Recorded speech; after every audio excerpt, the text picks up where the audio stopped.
ចិត្តនាងមហាសមានឆៃក្រាចញ៉ៅព្រឹងព្រាមកវើយពីលឹងនាមកចូលនៅឲ្យពេញអង្គរៀនធ្វើអើយបាទកាន់សិលអើយត្រង់ដាក់ចពួរដាក់ស្បង់ក្មៃសិនលឹងតែស៊ីកាមេចង់អើយកូនពូ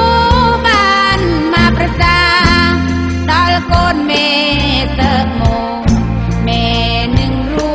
ប្រពន្ធអូ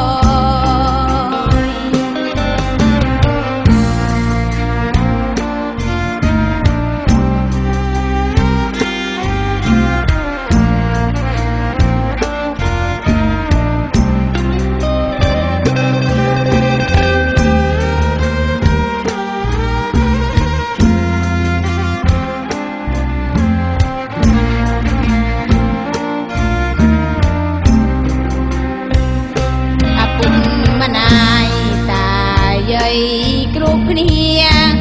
មករឿមមកជាអើយកម្លាំងចិត្ត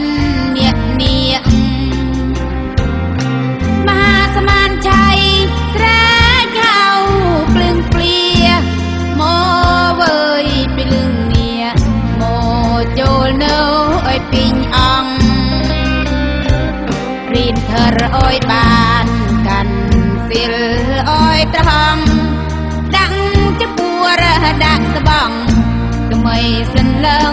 តែស៊ីកាមេចង់